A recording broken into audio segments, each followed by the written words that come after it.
Que Dios les bendiga, hermanos, en esta mañana. Que Dios les bendiga a todos, hermanos, esta mañana. ¿Cuántos están agradecidos con el Señor porque nos permite estar en este lugar para bendecirle y para expresar el agradecimiento por todo lo que Él ha hecho? Es para mí un honor, un privilegio poder estar acá en este lugar y sobre todo compartir de su palabra. Gracias al hermano David por la oportunidad que nos da de servir al Señor. Así que rápido, hermano, vamos a pedirle por favor que abra sus Biblias en el Evangelio de Mateo, en el capítulo 9, por favor. Vamos a desarrollar ahí una reflexión acerca de este mundo de las misiones. ¿Por qué? ¿Dónde nace? Bueno, las misiones, hermanos, nacen en el corazón de Dios, como lo decía nuestro hermano David, por el hecho de que desde el Génesis hasta el libro de Apocalipsis usted encuentra Dios siempre buscando al hombre. Usted va a encontrar Dios haciendo todo lo posible para restaurar la relación que a través del pecado perdió el hombre con Dios. Y es por eso que, como decía hermano, no es que alguien se lo inventó o alguien soñó algo, sino que está plasmado en la Escritura, hermano.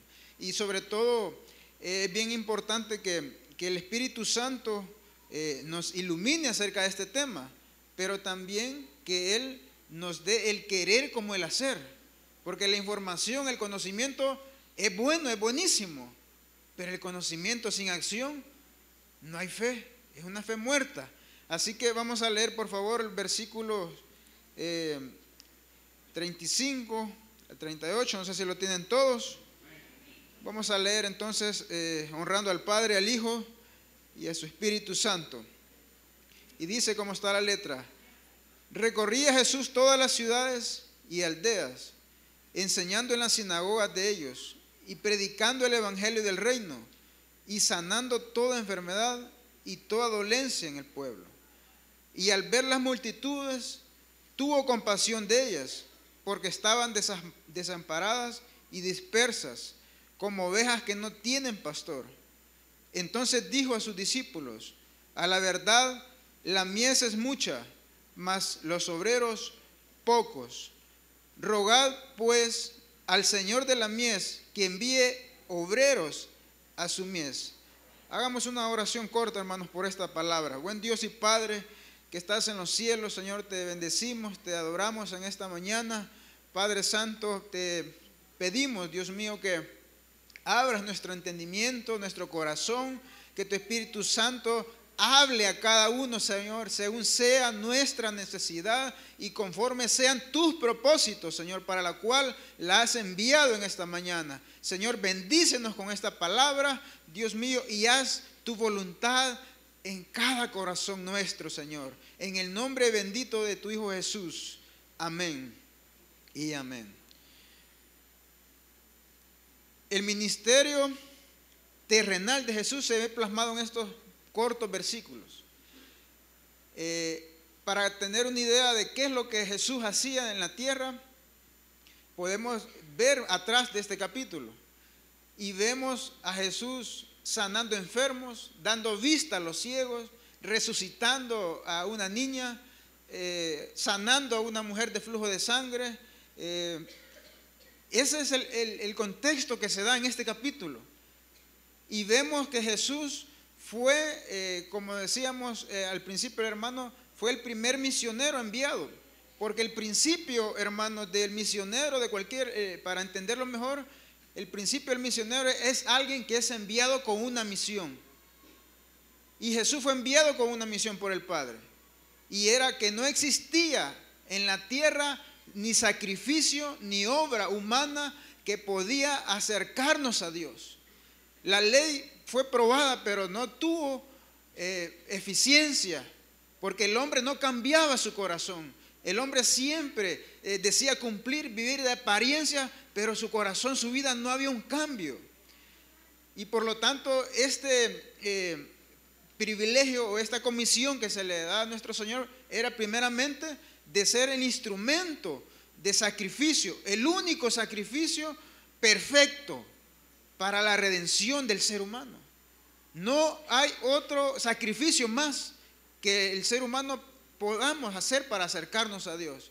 Sin embargo, también a través de ese ministerio, Jesús manifestó el reino de Dios.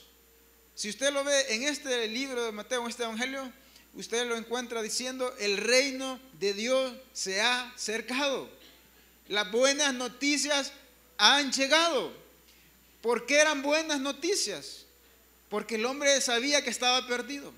Porque el hombre sabía que aún sacrificando animalitos, cumpliendo con lo que el hombre decía cumplir, no cumplía los estándares de Dios. Era limitado. Pero sin embargo, Jesús vino a hacer la obra que el Padre le había enviado. Y era anunciar su reino. Pero también ese reino traía manifestaciones del poder del Espíritu Santo. Sanidades, milagros, prodigios. Esas eran las manifestaciones. La gente cuando veía esos milagros decía: este no puede hacer sino que alguien venga de parte de Dios. Nunca se ha visto esto. Y eso maravillaba a la gente. ¿Y sabe qué pasa? Que eso también acercaba hasta a los incrédulos. Aquellos que no tenían un acercamiento a Dios, creían por los milagros que se manifestaban en el ministerio de Jesús. Y por eso es que en esos últimos versículos de este capítulo vemos al autor, que fue Mateo, detallando o simplificando más bien lo que fue su ministerio en esta tierra. Un ministerio de compasión. Un ministerio que cuando miraba al necesitado, cualquiera que fuera la necesidad, Jesús se conmovía y actuaba en favor de él. Dice las primeras palabras que recorría Jesús todas las ciudades y aldeas. Obviamente las ciudades de esa época no son como las de ahora, ni tampoco las aldeas. Es otra cultura muy diferente, pero habían comunidades. Habían comunidades donde Jesús recorría para compartir el reino, para compartir ese mensaje de salvación.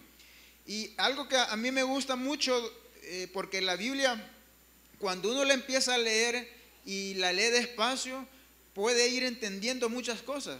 Fíjese que a mí me gusta porque después que Mateo dice que recorría la ciudad y las aldeas, también dice que enseñaba en la sinagoga de ellos.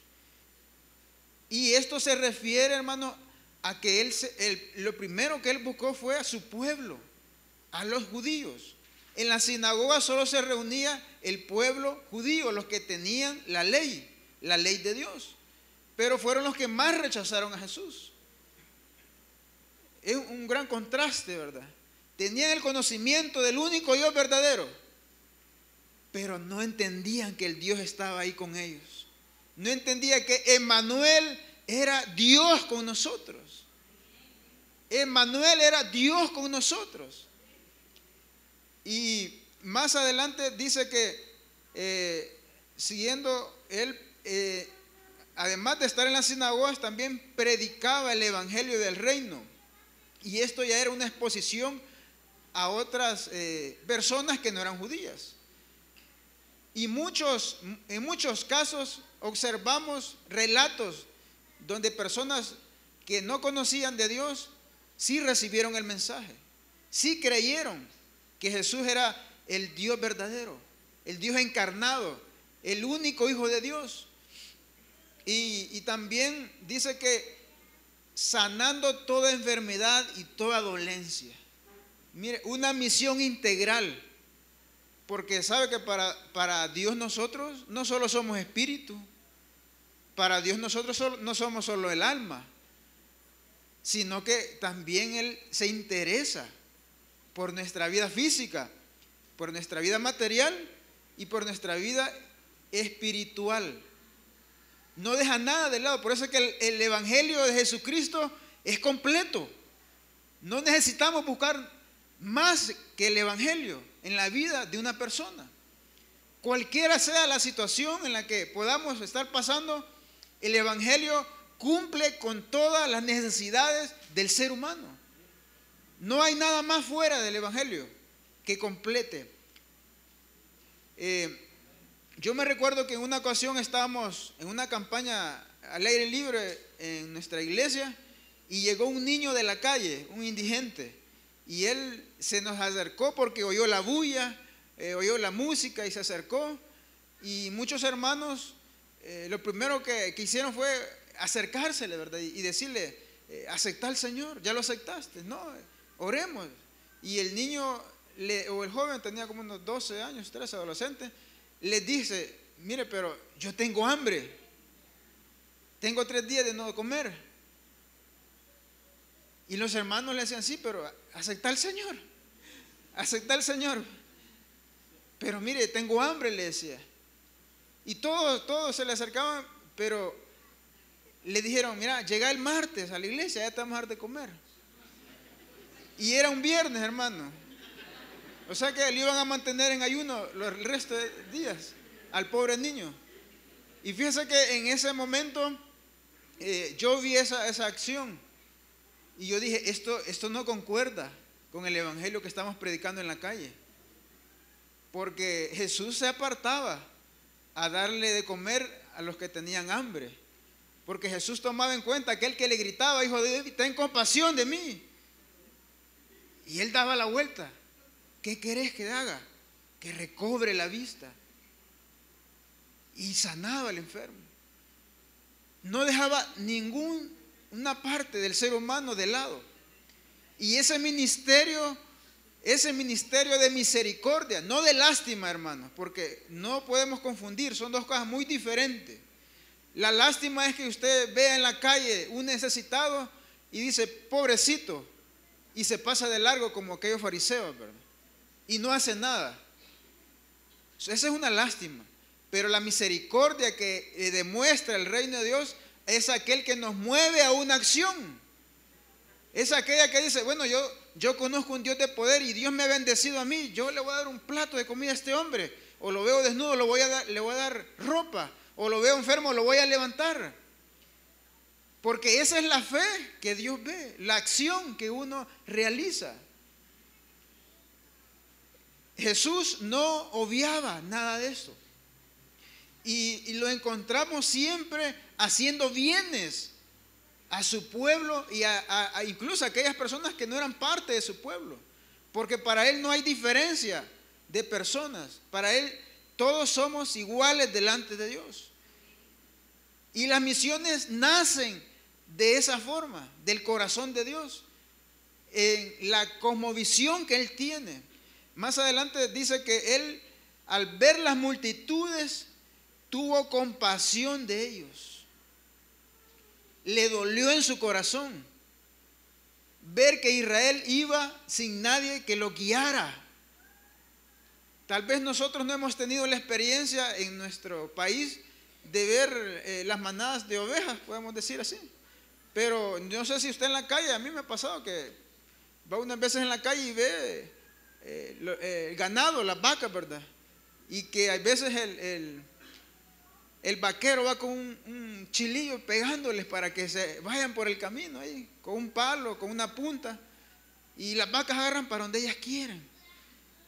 Y en el contexto que Jesús estaba hablando, dice que él miraba las ovejas sin pastor, sin nadie que los guiara, sin nadie que los protegiera también.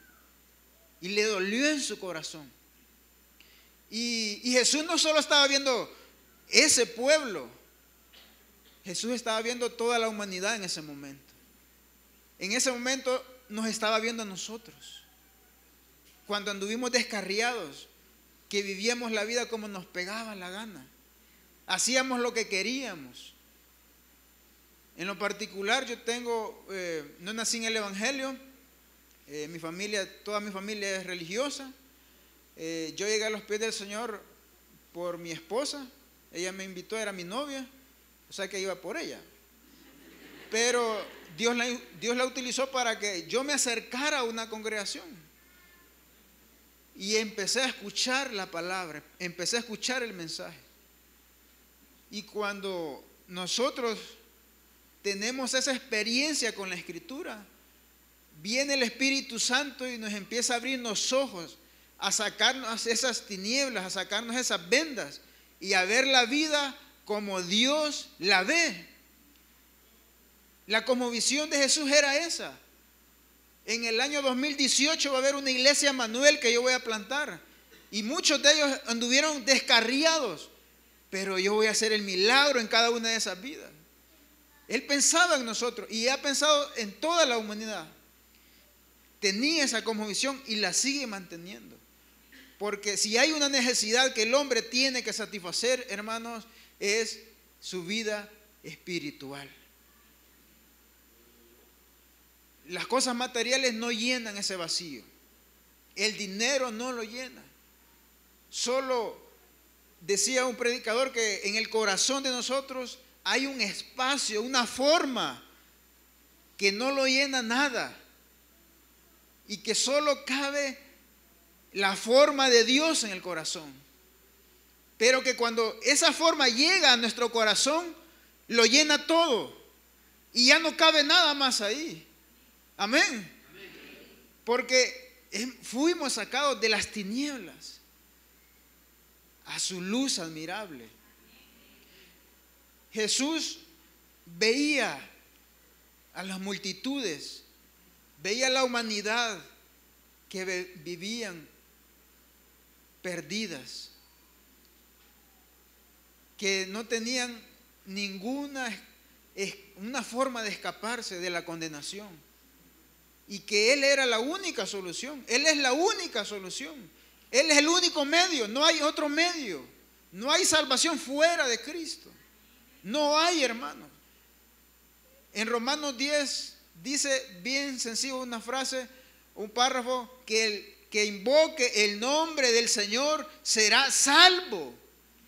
Pero usted sabe que para invocar algo tenemos que conocerlo, tenemos que oír, tenemos que tener a alguien que nos hable, alguien que nos dé testimonio. Y es ahí donde nacen las misiones, nace el amor por los perdidos, el amor por las naciones no alcanzadas. Uno, hermanos, un misionero en la India, en China, tiene que evangelizar a más de 1 millón de personas. 1 millón de personas. Es un gran trabajo. Por eso es que los eruditos de la misionología lo han llamado la gran comisión, porque es un gran trabajo lo que Dios nos ha mandado hacer. Pero también es un enorme y gran privilegio de compartir la salvación. No es algo de nosotros. Dar de gracias como de gracias recibido. Dar gratis. Porque a nosotros no nos ha costado nada más que dar unos pasos y declarar el nombre de Jesús. Pensando en eso, Jesús dijo, entonces dijo a sus discípulos, el versículo 37, entonces dijo a sus discípulos, ¿lo tiene ahí? Entonces dijo a sus discípulos,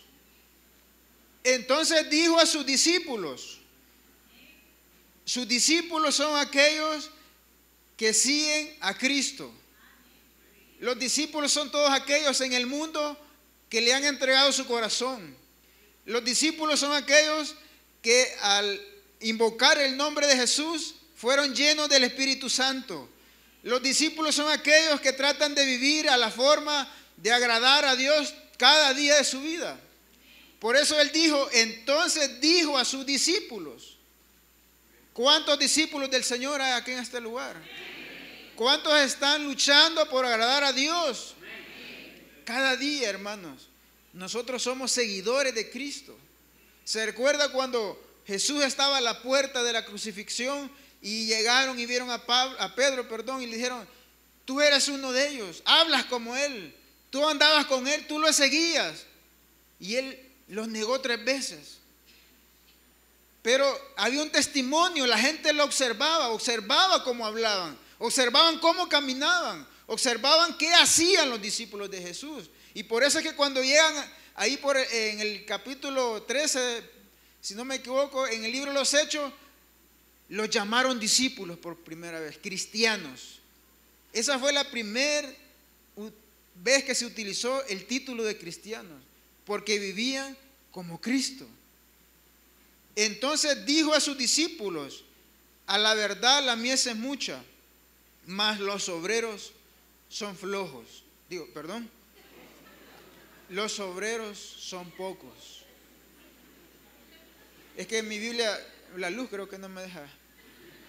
No, pocos dice, ¿verdad?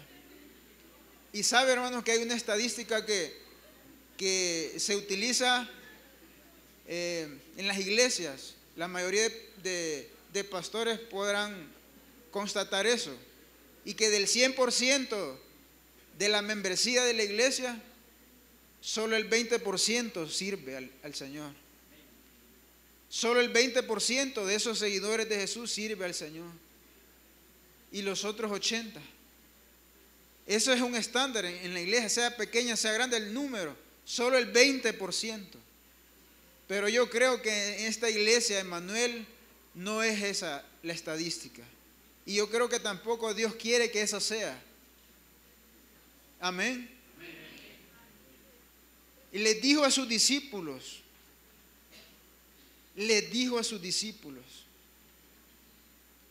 la verdad, hay mucha cosecha.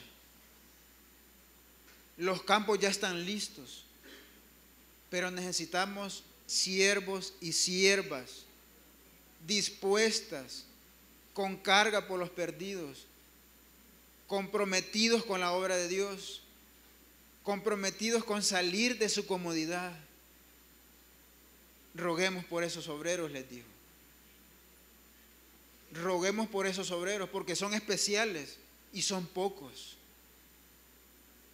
Yo no le digo que todos tenemos el llamado a ir a las misiones, pero sí todos estamos comprometidos con la misión de Dios. Sea de una o de otra forma, estamos comprometidos, porque usted ya conoce al Señor. Eso lo compromete con el Señor. Y eso es como que yo me casé con mi esposa y le dijera, mira, esto sí quiero de vos, pero esto no lo quiero. Quiero las bendiciones tuyas, pero no quiero lo demás. Los compromisos no los quiero. No, hermanos. Cuando usted se comprometió al Señor para su salvación, viene completo el paquete. La salvación, las bendiciones, pero también hay responsabilidades. Estamos viviendo en una sociedad muy cómoda, en una sociedad postmodernista, la han llamado, porque se quieren las cosas fáciles, no hay esfuerzo, no hay sacrificio. La vida espiritual ha cambiado. La espiritualidad de hoy es diferente. Puedo ser cristiano sin orar, puedo ser cristiano sin llenarme de la Escritura, puedo ir a la iglesia y estar 10, 20 años sentados en una silla. Esa no es la vida que Jesús nos mandó o nos ha llamado a vivir. Esa no es la vida. Es diferente. Rueguen por estos obreros. Hermanos, si hay algo que debemos no dejar o no olvidar, es que la oración es el respiro del alma del creyente. Por favor, dejen de respirar 2 minutos ahorita. 5. No podemos vivir sin respirar. Así es la oración. No puede tener una vida espiritual sin una vida de oración. En la oración Dios nos revela. En la oración Dios nos dice, mira, te estoy llamando a tal país. En la oración te dice, yo te estoy bendiciendo con tu trabajo, apartar los diezmos, pero también da a la ofrenda misionera.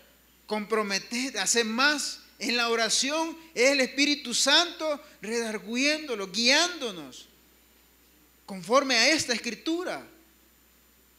En la oración rueguen por más obreros, porque son escasos. Rueguen por más obreros para que paguen el precio.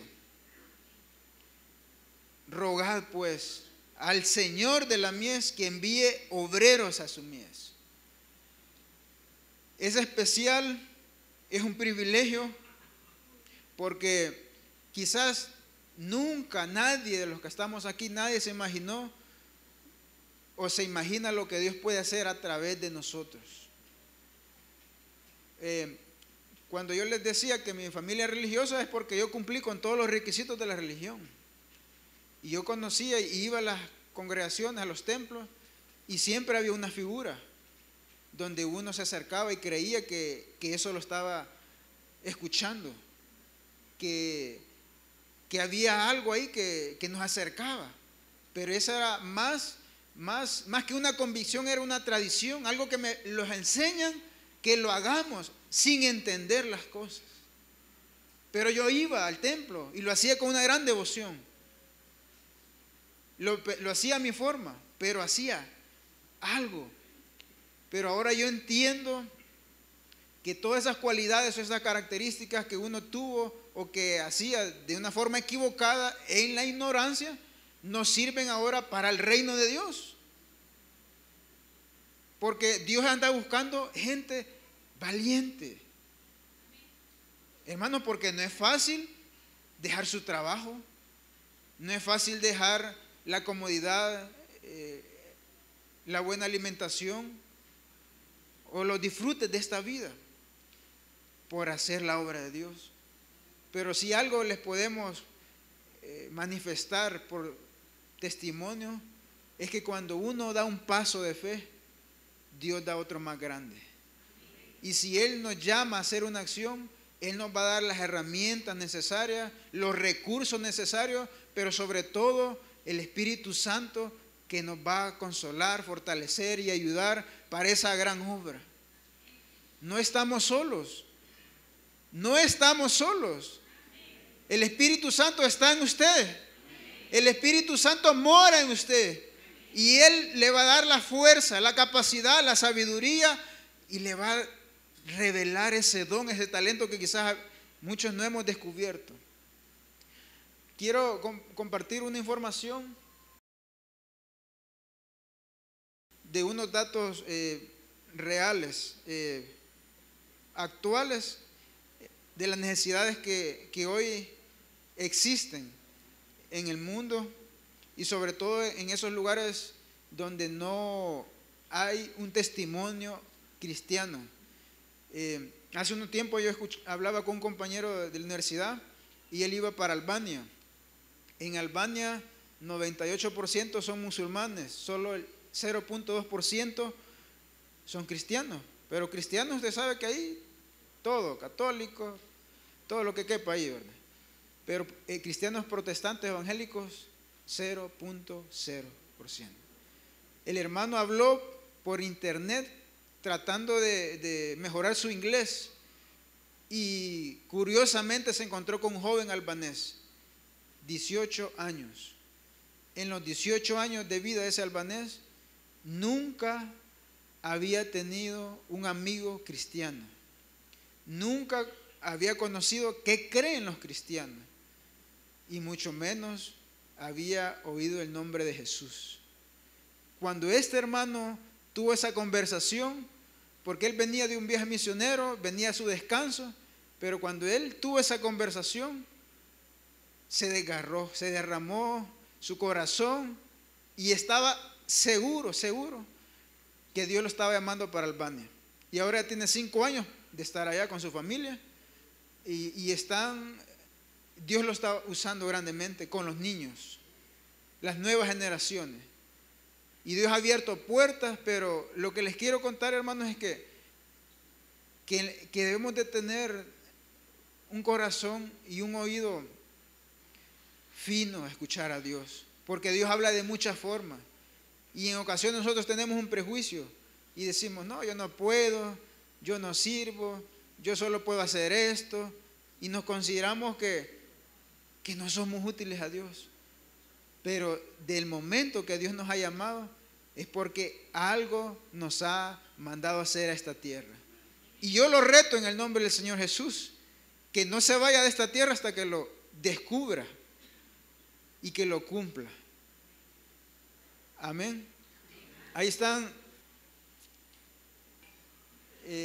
la realidad mundial, también esto puede ser sinónimo de necesidad, depende cómo se vea, realidad o necesidad. Tenemos que entender, hermanos, o tener definidos algunos conceptos ahí. Por ejemplo, lo que es etnia. En la Biblia, específicamente en el Nuevo Testamento, la palabra misiones es una palabra griega que significa etnia. Las misiones no estamos hablando de los países, aunque aquí usted ve banderas ahí, no nos estamos refiriendo a los países específicamente. O la Biblia en ese caso no se refiere a los países, sino que se refiere a un grupo de familias. Se recuerda cuando Dios le habla a Abraham y le dice: sal de tu tierra y tu parentela, te bendeciré y serás de bendición a todas las familias de la tierra. Dios le estaba dando esa promesa de ser, lo iba a bendecir para hacer bendición. Es un grupo de personas que comparten una misma lengua, cultura y raza. Y una etnia puede estar en diferentes países, no solamente en una especial. Y cuando hablamos de no alcanzábamos, estamos hablando de los grupos que no han tenido la proclamación del Evangelio. No hay testimonio, ni hay una comunidad como esta iglesia. No hay. Y generalmente eso se clasifica con el menos del 2% de la población. Cuando en un lugar, en un país determinado, el porcentaje de cristianos en base a la población es menos del 2%, se considera como no alcanzado. Ahí está, en ese país, por ejemplo, es Pakistán, pero los colores que usted ve ahí son diferentes grupos étnicos que comparten una lengua, comparten una cultura y es una raza diferente a las demás. Por ejemplo, la que está en color rojo son los pastún. Estos pastún son mileniales, son los pueblos menos alcanzados. Pakistán colinda con Afganistán y también en la India hay pastún. Tengo una hermana, de la iglesia, que ella trabaja en la India con pastú.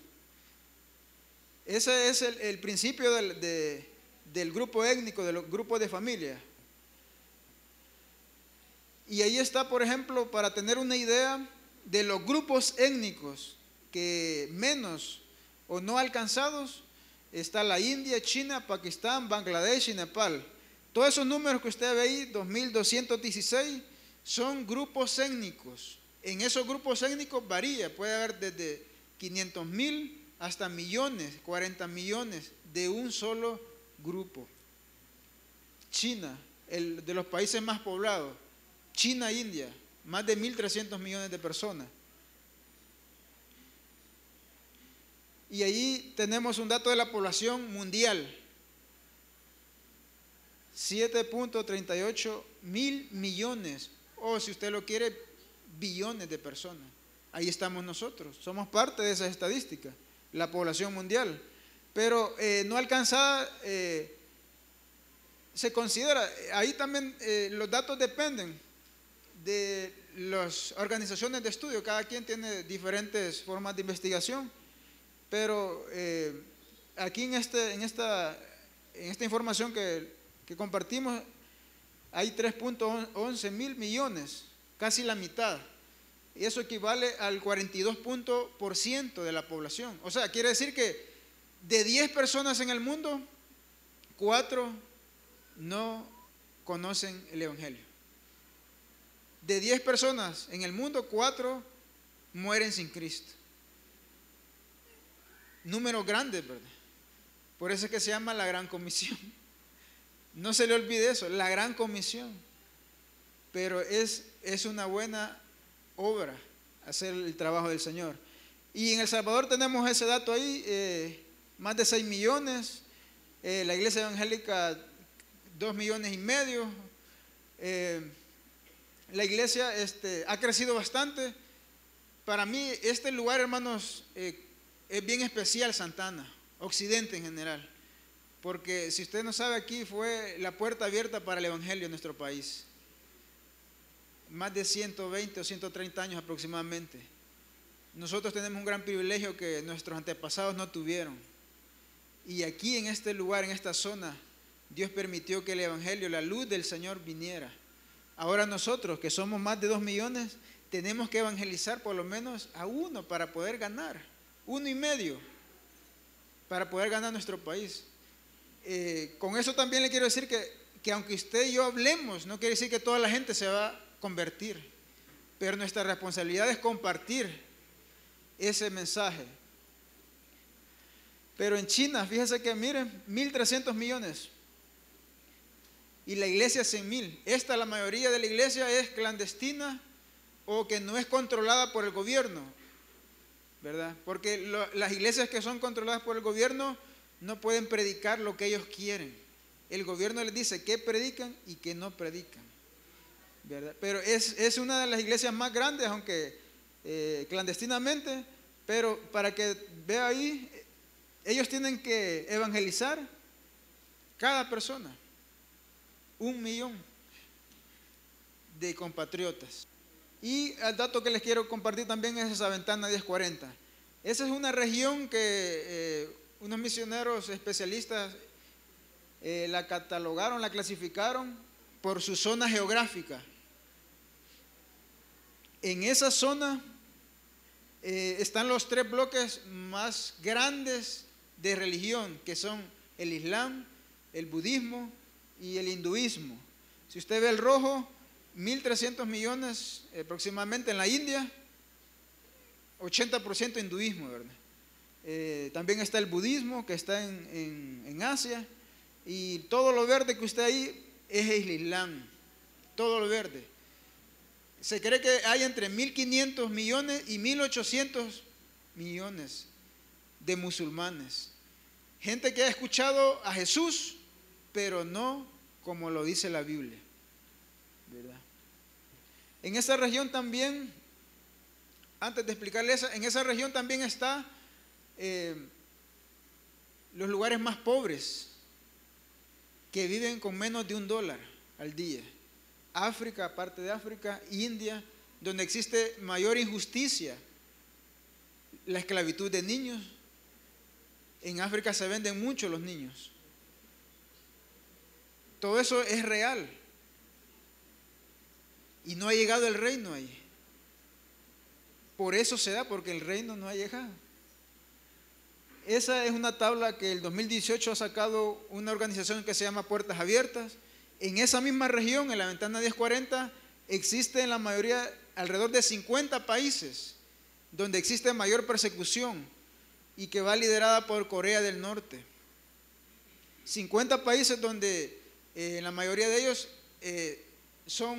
restringen, no existe libertad religiosa, persiguen a los cristianos por su fe, sufren porque son cristianos, maltrato físico, emocional y de toda índole. Corea del Norte es el que tiene misioneros en prisión, la mayor cantidad, misioneros específicamente y pastores. Quiero comentarles que en China también es lo mismo. Si usted lleva una Biblia y anda compartiendo, puede ir preso por eso. No puede compartir el cristianismo, no puede hablar del evangelio, no puede andar una Biblia. Y el que lo hace, que predica, va preso, porque no existe libertad religiosa. Y la familia muchas veces los padres son llevados a la prisión, pero los hijos menores de edad quedan a la buena de Dios. Ambulan niños en las calles pidiendo para comer porque los padres cristianos están presos. Diferente la realidad a la que nosotros vivimos.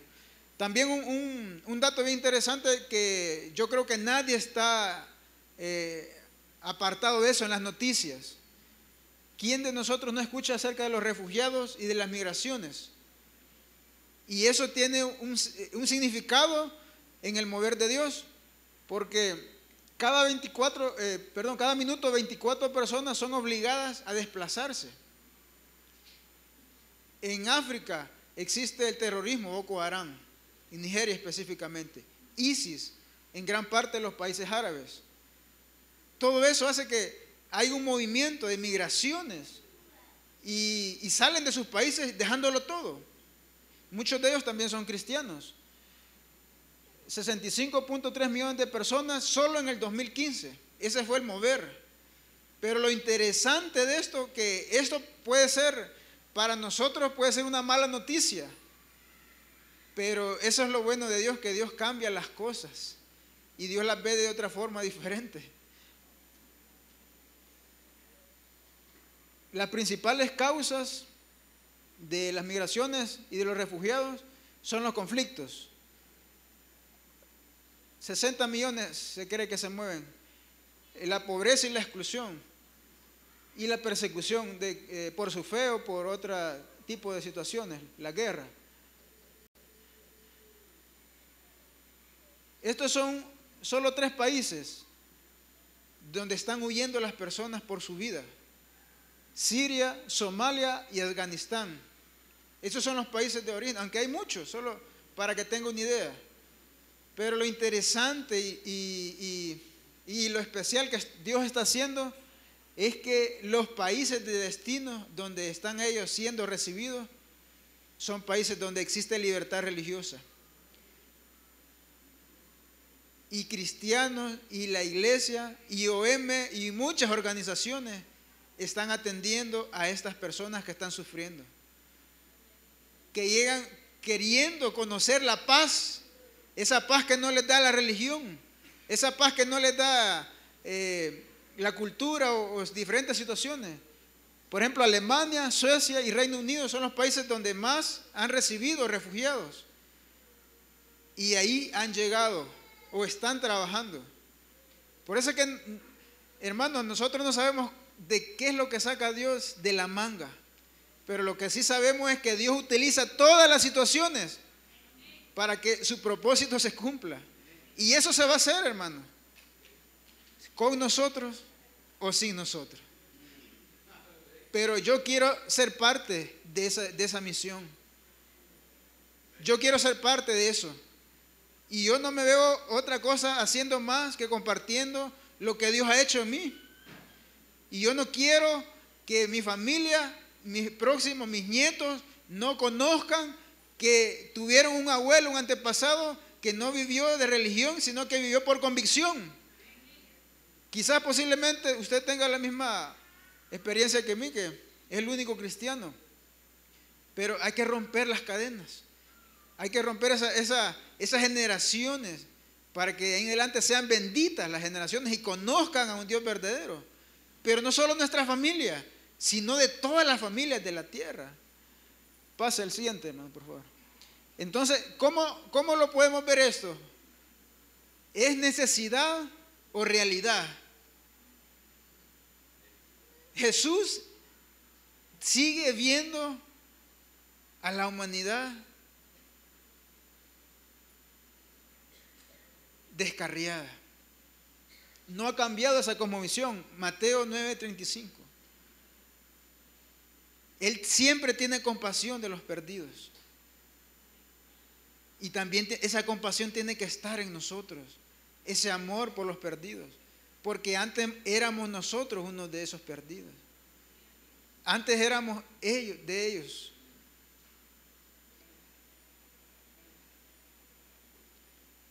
¿Para qué nos sirve toda esta información, hermano? No son solo números, no solo son estadísticas. Nos va a servir para tener una perspectiva real de la necesidad que el mundo tiene por Jesucristo. Yo sé que mucha información esta ustedes ya la conocían, la habían oído, tal vez los datos diferentes, pero esto nos tiene que meter en la cosmovisión, cómo Dios ve el mundo. No solo son números y grupos de personas, también debemos de ser conscientes del sacrificio que otros hicieron por mí. Como decía el hermano, personalizarlo y hacer lo mismo. Como decía el hermano David, allá anda un joven que es de Canadá. Muchos de los misioneros que vinieron aquí eran canadienses. Y ellos eran campesinos, eran obreros. No tenían nada en su tierra, pero lo dejaron todo por hacer la voluntad de Dios.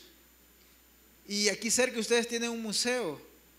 En ese museo están las reliquias de muebles, de cosas personales que esos canadienses o esos norteamericanos vendían para ir a predicar el evangelio. No tenían iglesia que los sosteniera. No había iglesia aquí que los recibiera. Ellos vinieron a abrir brecha.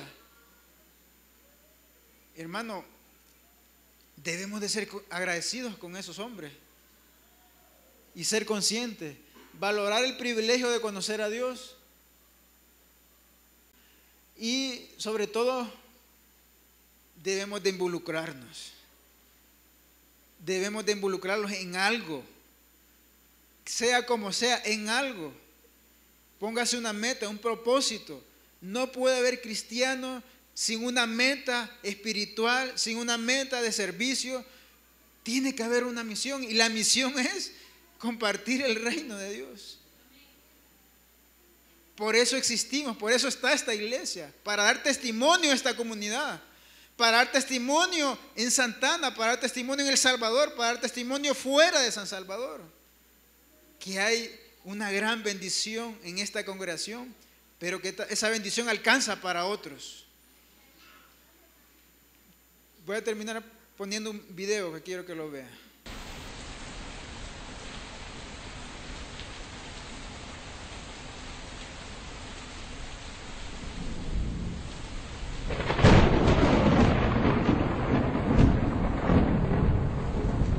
El trabajo en el mundo que Cristo nos mandó a hacer aún no ha terminado. Y ese mandato sigue siendo obligatorio para todos nosotros.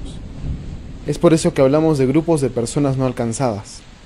Es por eso que el trabajo inicial, penetrante, cansador y libertador de la misión es penetrar en la cultura, plantar iglesias, verlas crecer, desarrollar sus propios líderes, entrenar a su propio pueblo y evangelizar a su comunidad. Esa es la tarea de la misión y aún no ha terminado. Jesucristo es el único camino al cielo. La otra alternativa es el infierno. Y millones de personas van hacia allí. Y nosotros tenemos el único medio de escape en nuestras mentes y nuestros corazones: Jesucristo.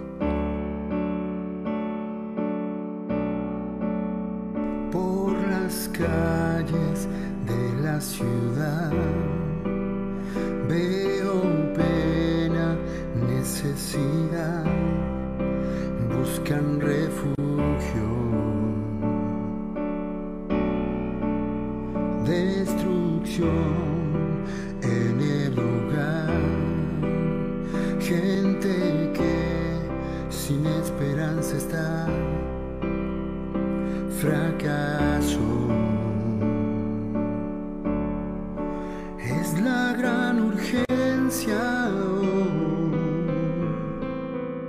santos hay en dolor por el que está sin Dios, rogando por su salvación, llorando por su salvación. Nuestras manos se extenderán, con amor ayudarán para darles un hogar, para darles un hogar.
nuestras manos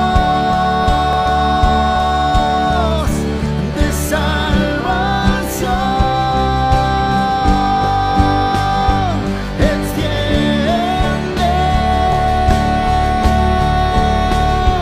al pecador.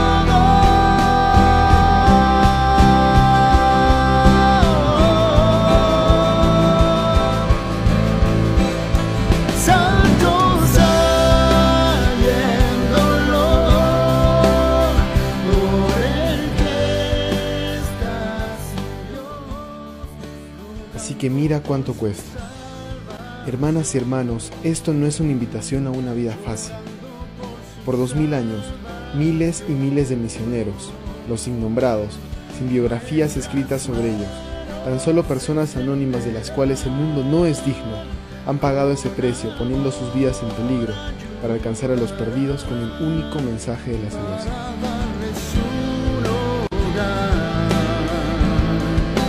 Para darles un hogar.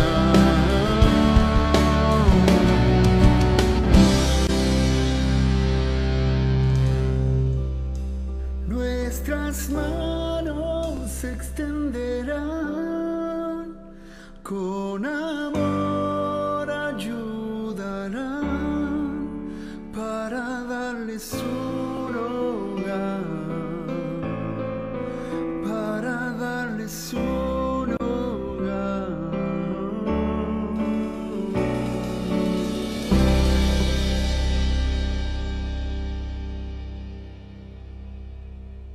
Quiero terminar, hermanos, comentándole esto. Cuando el hermano que ministraba la alabanza decía